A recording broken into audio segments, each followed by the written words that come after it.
林志儒，说说佢就係個舞蹈，舞蹈啲客家去跳啲都按多年了，有千多莫種嘅作品，有時代嘅，沒有同奇妙嘅社會現象嘅故事，沒有同有感情嘅故事。而家今日嚟看一下舞蹈啲客家去跳林生源嘅作品。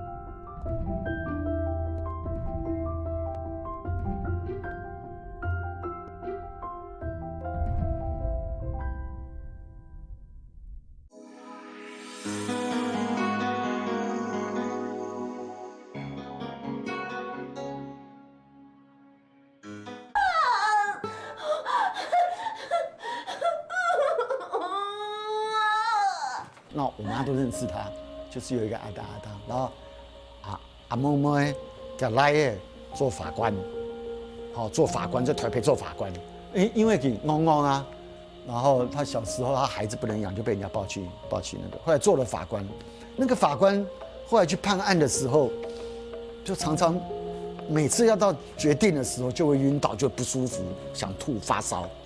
后来去看了医生都没有用，后来去找算命的说，妈，对美丽的一只阿嬷嬷然后后来去相认了，这么一个奇妙的故事，我都怀疑他是真是假。后来还真的不少苗栗人说看过他，那就用那个为基础，想把我母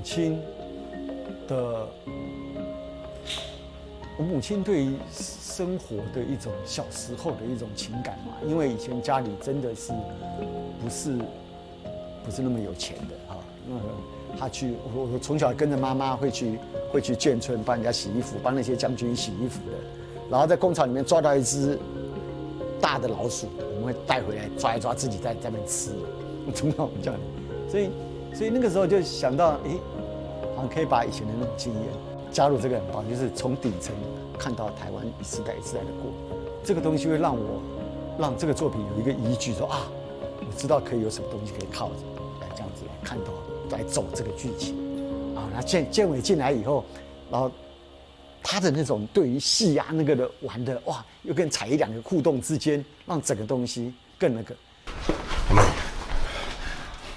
你要打啦？放手哦。我叫你放手。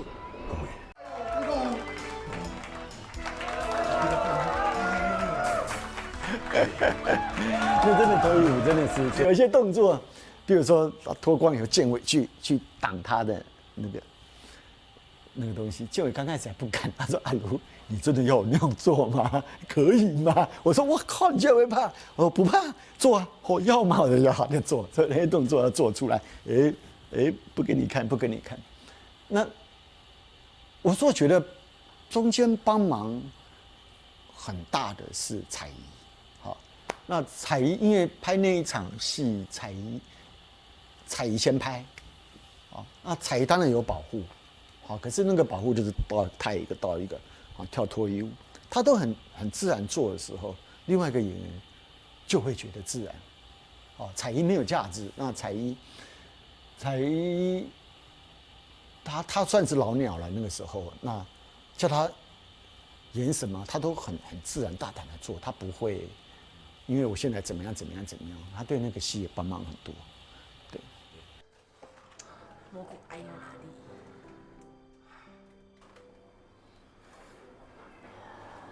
阿妹，我问你，你是不是找到咱的囡仔？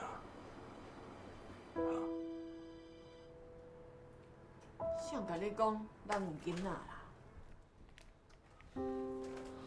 是不是啊？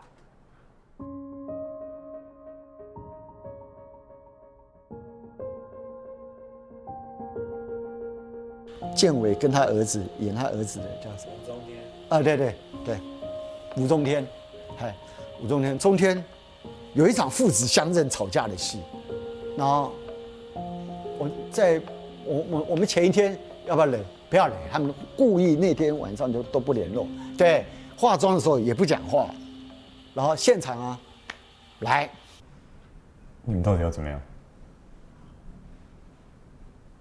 阿姨跑来说她是我妈，而你跑来说你是我爸。你们想要我相信什么，或是要我做什么？硬个黑你阿爸啊！你怎么做检察官呢？大汉啊！你要判的不是阿梅，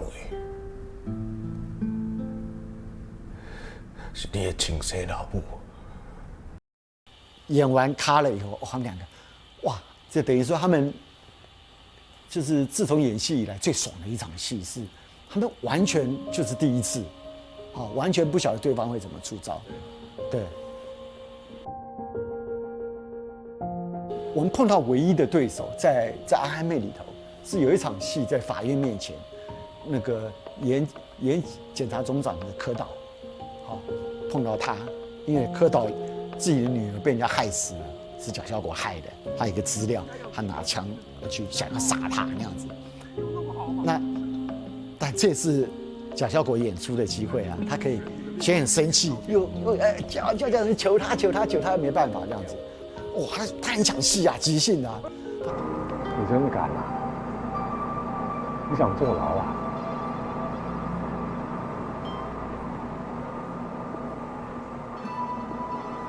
谢大哥，到现在你还是没有搞清楚。但柯导更厉害，柯导真的是完全没有讲什么话，他就不动，用不动的瞪着他，拿着枪，到最后那个。柯导自然有一套，他对于表现，他也很厉害啊，他很厉害，他舞台剧演那么多，你在活蹦乱跳、拼命讲戏，他是定住，他就完全定住。那个我觉得好厉害，而那场戏也很棒。最后柯导自己自杀的，类似那一场戏。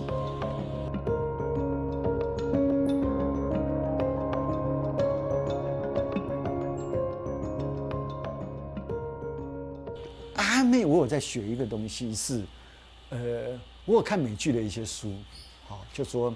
他们有一些做时间的分配，比如说几分钟要干嘛，几分钟干嘛高潮到这怎么样就有点3幕剧5幕那种，对那种的做法来做，然后第几分钟进广告什么，我们试着来这种方式来写看，是一种练习，然后也发现自己很多缺点，比如讲一向前冲就完全止不住了，那个戏其实现在看起来，当时看起来是。50分钟的戏像看半个钟头的感觉，就是说少了什么，少了起伏，有时候就拼命向前冲，对你的节奏不见，他就拼命向前跑。但这也是一个，我想是一个过程，我自己觉得。